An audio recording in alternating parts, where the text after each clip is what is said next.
So today I will be reviewing Big Brother 19 episode 20. So this 20. episode picks up where we left off, which is Josh's head HOH, and he has nominated Mark, Elena, and Jessica. Okay, so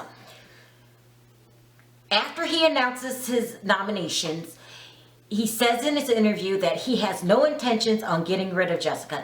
He is after Elena. Now, I almost cried when he said this, because I thought, oh my God, finally someone is breaking the Paul spell that's going on in the house. It's like a spell over the whole house.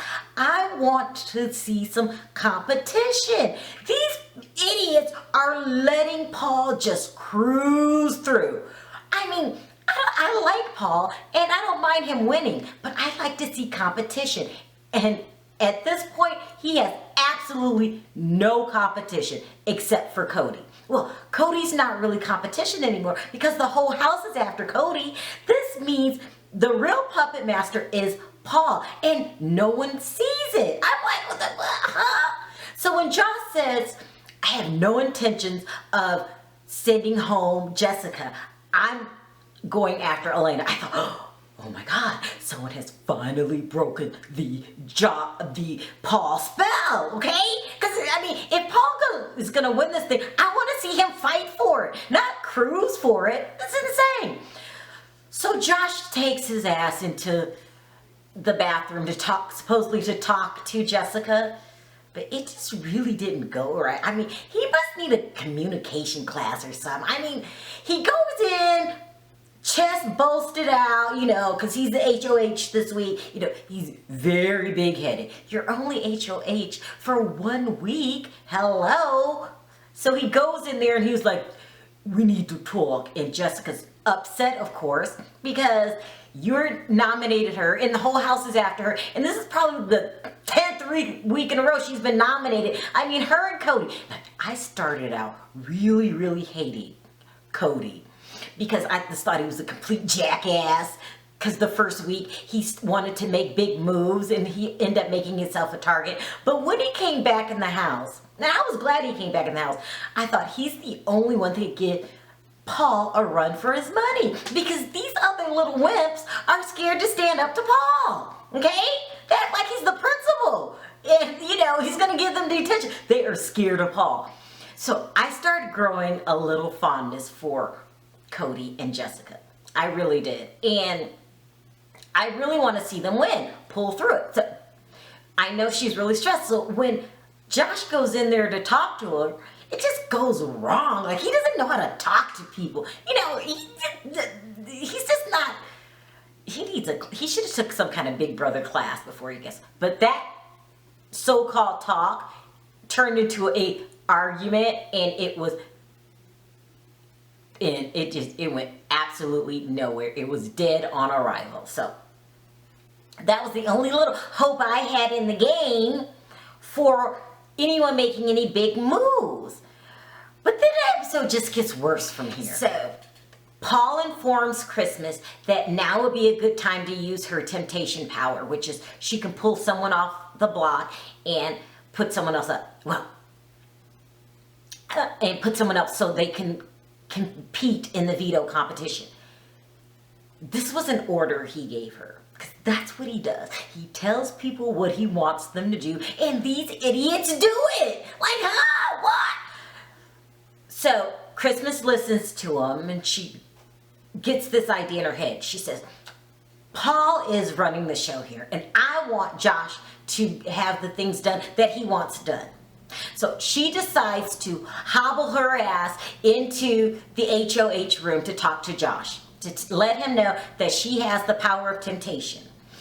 She feels that this will make him feel better about making his own decisions. Now, this must mean she has some inkling that Paul is running the show, okay?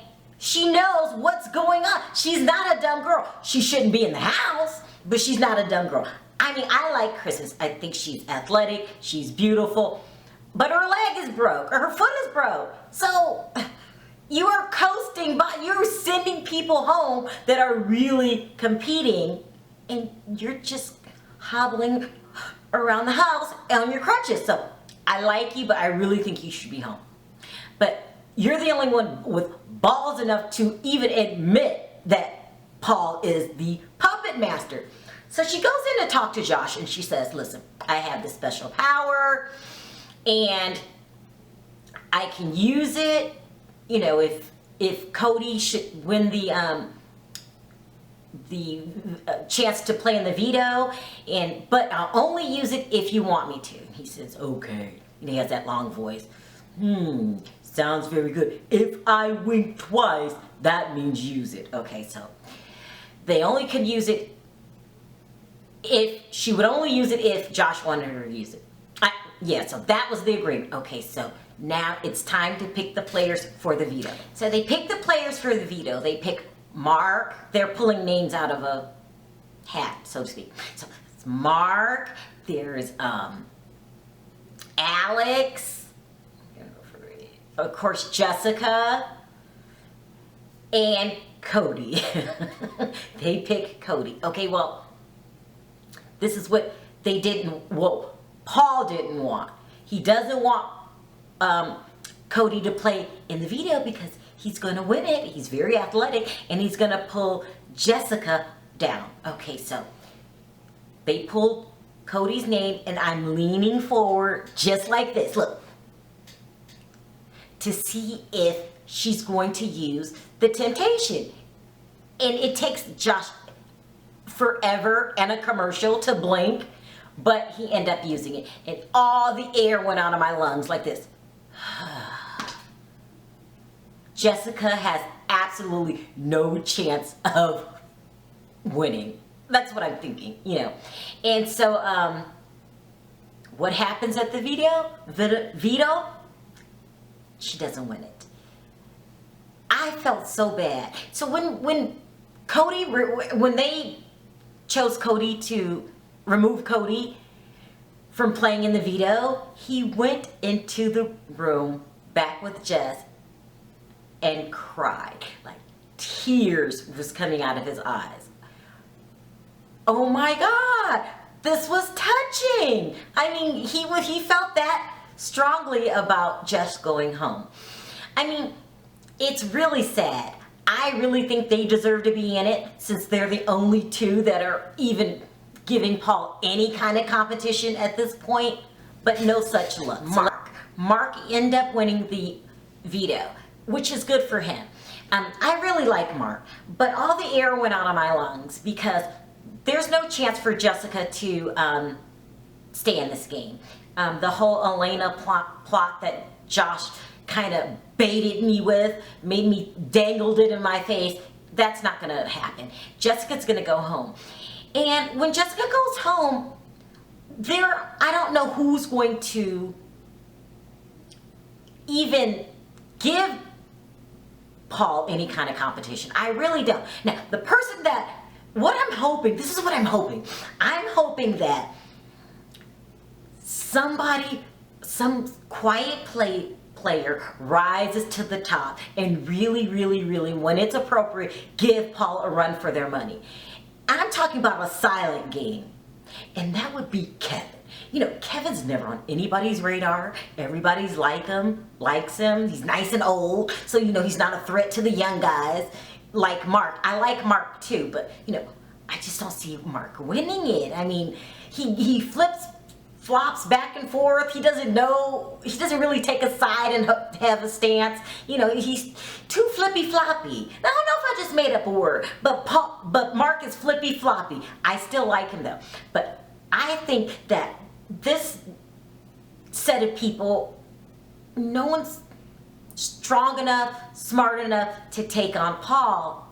But I'm thinking Kevin might be a sleeper here. I mean, Kevin is very quiet. He lets everybody else do the dirty work. And when it's time to make bold moves, like getting rid of his good friend Ramses, he'll do it. Like he might be cold enough to win this whole thing. I don't know. But, you know, if he doesn't step up, then it looks like Paul's going to take it. But, you know, sometimes those quiet people, you know, they rise to the top. Like Dan. Remember Dan?